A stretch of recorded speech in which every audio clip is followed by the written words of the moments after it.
সময় পরিবর্তনশীল। সময়ের পরিবর্তনের সঙ্গে সঙ্গেই স্থান, কাল, পাত্র সবই পরিবর্তিত হয়ে যায়। শুধু রয়ে যায় দেবাদিদেব মহাদেব, অর্থাৎ কালেরও কাল মহাকালের সমস্ত দিকগুলি।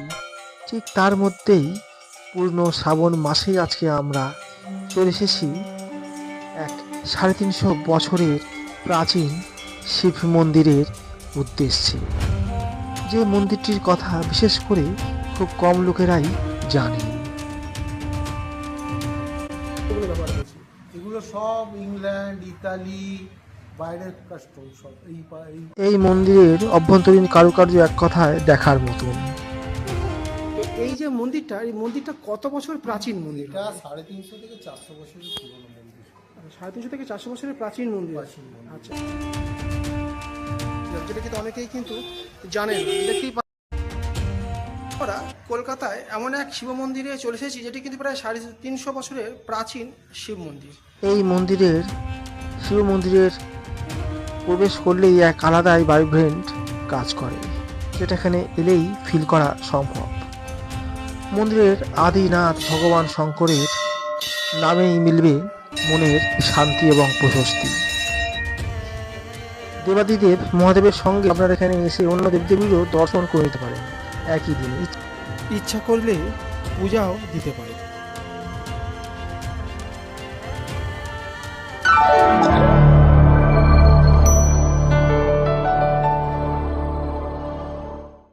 শ্রাবণ মাসের দ্বিতীয় সোমবার, আড়িতলা ঘাট। ওয়ান্ডার ট্রাভেল ইউটিউব চ্যানেলের পক্ষ থেকে আপনাদেরকে স্বাগত জানাই। বন্ধুরা সুপ্রভাত, কেমন আছেন? আশা করি ভালো আছেন। আজকে কিন্তু আমরা চলে এসেছি এক প্রাচীন শিব মন্দির, এবং সেই শিব মন্দির আমরা আজকে কিন্তু আপনাদেরকে নিয়ে যাব এক প্রাচীন শিব মন্দিরে। আমরা ভূতনাথ মন্দিরে সবাই আসি এবং ভূতনাথ মন্দিরের দর্শন করি। বলা যায় যে কলকাতার বারাণসী এই ভূতনাথ মন্দির।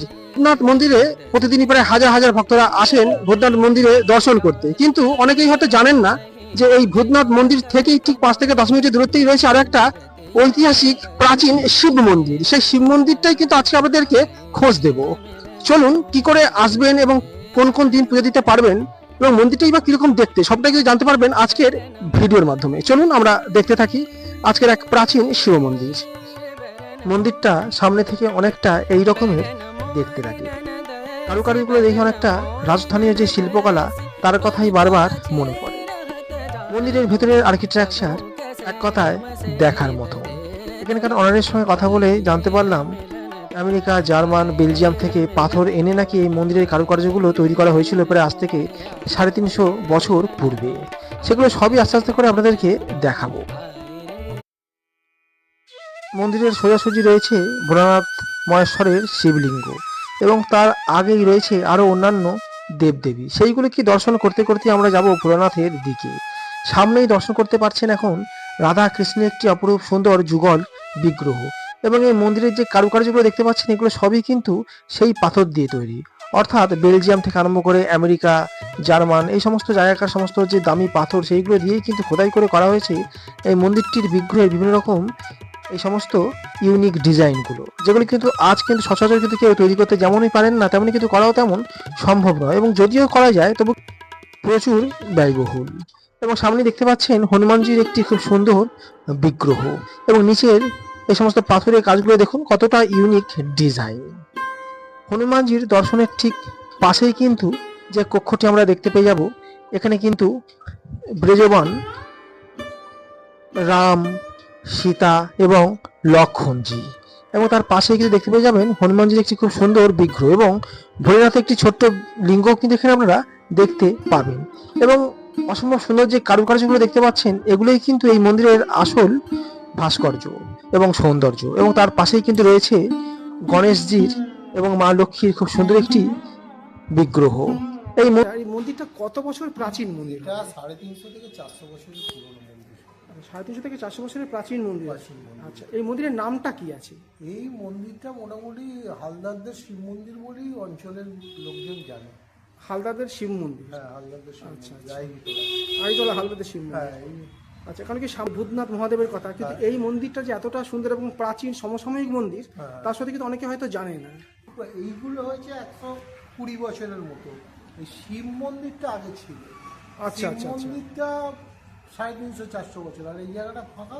তারপরে 120-25 বছর আগে এই মন্দিরগুলো হয়, রিনোভেটটা হয়। আচ্ছা আমাদের মন্দিরে এই হচ্ছে মন্দিরের সেবায় সেই দুলালিকা ধাঙ্গা, এরা হচ্ছে মন্দিরের। আচ্ছা, এখানে ভগবান শিবলিঙ্গ ছাড়া আর কোন কোন মানে দেবতার পূজা হয়? এখানে শিবলিঙ্গ ছাড়া আছে রাম লক্ষ্মণ সীতা, গণেশ পার্বতী, বজরংবলী, সংকটমোচন, রাধা গোবিন্দ, তারপরে একটা ষষ্ঠীতলা আছে। আচ্ছা, সেটাই মানে মূল যে পূজাগুলো হয়ে থাকে সেগুলো কোন কোনগুলো হয়ে থাকে? প্রথম তো হচ্ছে শিবরাত্রি, হ্যাঁ, নীলের উপোস, নিমের উপোস। জন্মাষ্টমী, তারপরে রামনবমী, হনুমান জয়ন্তী, তারপরে এমনি মকর সংক্রান্তি, এরকম কিছু পুজো আছে যেগুলো আমাদের ইয়ে হয়। তারপরে দেওয়ালিতেও আমাদের এখানে আচ্ছা। প্রচুর লোক আসে। দেওয়ালিও হয়ে থাকে, হ্যাঁ, আর জন্মাষ্টমীতে রাত 12টার সময় আমাদের এখানে পুজো হয়, বহু ভক্ত আসে। বহু ভক্তরা আসে। মেনলি শিবরাত্রি, নীলের উপোস আমাদের মেন যেহেতু শিব মন্দির, হ্যাঁ, আর শ্রাবণ মাস মানে হালদারের শিব শ্রাবণ মাসের সোমবারগুলো হয়ে থাকে। আজকে যে ভূতনাথে ভিড়টা দেখছি, ভূতনাথে এই ভিড়টা আমাদের মন্দিরে এক সময় ছিল। ওটা আচ্ছা। 35-40 বছর হবে। এই ভিড়টা আমাদের মন্দিরে এক সময় ছিল। ছিল যে ভক্তরা যদি এখানে যদি পূজা দিতে আসে, তো মানে ওপেনিং টাইমিংটা একটু বলে দিন। ও সকালবেলা আমাদের মন্দির খুলে যায় 5টার সময়, আচ্ছা আর খোলা থাকে মোটামুটি ধরুন সারাদিনই খোলা থাকে। আচ্ছা, সারাদিনই খোলা থাকে? হ্যাঁ, সারাদিনই খোলা থাকে। আচ্ছা, মোটামুটি আর 9টায় বন্ধ হয়ে যায়। 9টার সময়, রাত্রি 9টা করে? রাত 9টায় খোলা। আচ্ছা, মানে সকাল থেকে আপনার রাত্রি 9টার মধ্যে যে কোনো সময় এলেই কিন্তু পূজা দিতে পারবে বা দর্শন করতে পারবে। হ্যাঁ, আচ্ছা, মন্দিরে প্রবেশ করেই সোজাসুজি দেখতে পাওয়া যায় ভোলা মহেশ্বরকে, এবং পাশ দিয়েই সমস্ত দেবদেবী দর্শন করতে করতে আমরা চলে এলাম ভোলেনাথের একেবারে সামনেই রয়েছে শ্বেতপাথরের নন্দী মহারাজ, এবং তারপরে কিন্তু আমরা প্রবেশ করছি প্রায় 350 বছরের প্রাচীন ভোলানাথের মন্দিরের একেবারে গর্ভগৃহে। এই ভেতরে এরকম পুরোটা টাইলস বসানো। এটা আপনি কলকাতায় যদি কোনো মন্দির পান তো আমাকে এসে বলবেন।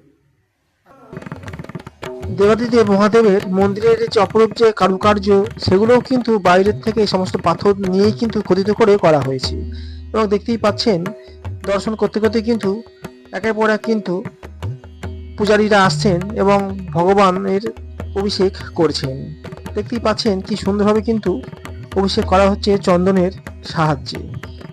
যেহেতু এখন ভরা শ্রাবণ মাস, প্রচুর ভক্তরাই কিন্তু একের পর এক আসছিল। আমরা যা করে ভিডিও করে সাইড দিয়ে চলে এসেছিলাম, এবং দেখুন মন্দিরের যে অপরূপ যে সৌন্দর্য, এগুলোই কিন্তু এই মন্দিরের আসল ডিজাইন। যদি কোনো সময় ইচ্ছা হয় একবার গিয়ে দর্শন করে নিতেই পারেন এই অলৌকিক মন্দিরটিকে।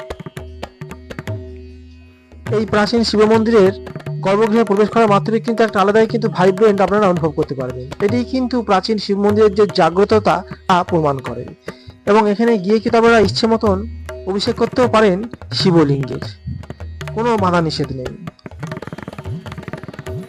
পূজা করার জন্য দেখতেই পাচ্ছেন পরপর কিন্তু দর্শনার্থীরা এখানে আসছেন, এবং আস্তে আস্তে বিভিন্ন জায়গাটা কিন্তু ভিড় জমে গেল বাবার দর্শনের এবং অভিষেক করার জন্য।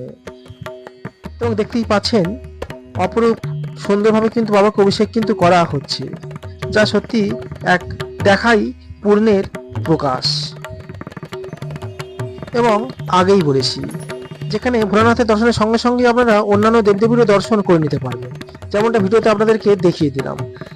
এবং এই মন্দিরের যে কোনো ডিজাইন, সেগুলো কিন্তু আলাদাভাবে কিন্তু আপনাদেরকে দেখতে হবে, যা কিন্তু এই মন্দিরের আলাদাই সম্পদ, যেগুলো কিন্তু অনেকেই কিন্তু দেখতে ভুলে যান।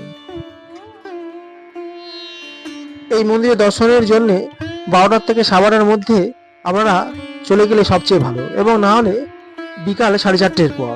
এছাড়া সারাদিন খোলা আছে এই ভরা শ্রাবণ মাসে। এই মন্দিরে যদি আপনারা আসতে চান তো কিভাবে আসবেন? Nearest metro station Girish park metro, ওখান থেকে খুব সহজেই কিন্তু চলে আসা যায় ভূতনাথ মন্দির, এবং ঠিক ভূতনাথ মন্দির থেকে এই সামনের দিকে আড়িটলা ঘাট থেকে ঠিক উল্টো দিকেই কিন্তু এই মন্দিরটি অবস্থিত। এখন দেখতেই পাচ্ছেন ভরা শ্রাবণ মাসে ভূতনাথ মন্দিরে চলছে বিরাট মেলা এবং উৎসব। পুরো শ্রাবণ মাস ঘিরেই কিন্তু এই উৎসবটি চলবে। আমরাও কিন্তু মন্দির দর্শনের পরেই চলে গেলাম এই মেলা দর্শনে। দেখতেই পাচ্ছেন এটি কিন্তু আইটলা ঘাট। এই আইটলা ঘাটের ঠিক উল্টো দিকের যে গলিটি চলে গেছে, এই গলিতেই ঠিক প্রবেশ করলেই কিন্তু আপনারা পেয়ে যাবেন আজকের এই প্রাচীন 350 বছরের শিব মন্দির। এছাড়া শর্টকাট হিসাবে এই কাশীদত্ত স্ট্রিটের যে গলিটি দেখতে পাচ্ছেন প্রবেশ করছে, এখান থেকেও কিন্তু খুব অল্প সময়ের মধ্যেই কিন্তু আজকের এই শিব মন্দিরে আপনারা চলে আসতে পারেন। আজকের এই শিব মন্দিরটি আপনাদের কেমন লাগলো অবশ্যই কমেন্ট করে জানাতে ভুলবেন না। বন্ধুরা, আজকের এই ভিডিওটি যদি ভালো লেগে থাকে তাহলে অবশ্যই কলকাতা ওয়ান্ডার ট্রাভেল ইউটিউব চ্যানেলটিকে সাবস্ক্রাইব করে পাশে থাকবেন। এরমধ্যে কিন্তু জানা অজানা বিভিন্ন রকম কিন্তু ট্রাভেলিং সংক্রান্ত ভিডিও এবং ট্রাভেল সংক্রান্ত ভিডিও পেয়ে যাবেন কলকাতা ওয়ান্ডার ট্রাভেল ইউটিউব চ্যানেলের মাধ্যমে। ধন্যবাদ। নেক্সট ভিডিও নিয়ে হাজির হচ্ছি খুব তাড়াতাড়ি কোনো একটি নতুন ভিডিওর সঙ্গে। ভালো থাকবেন। এবং এই মন্দিরটি দর্শনের পরেই কিন্তু আপনারা চলে আসতে পারেন এই আইটালা ঘাটে। এখানে কিন্তু সময় কাটিয়ে নিতে পারেন 1 থেকে 2 ঘন্টা এবং চাইলে আরো বেশি। যেমনই ফুরফুরে বাতাস তেমনই গঙ্গার ঘাট, মনটা বেশ চাঙ্গা হতে এর থেকে ভালো জায়গা আর হতে পারে না।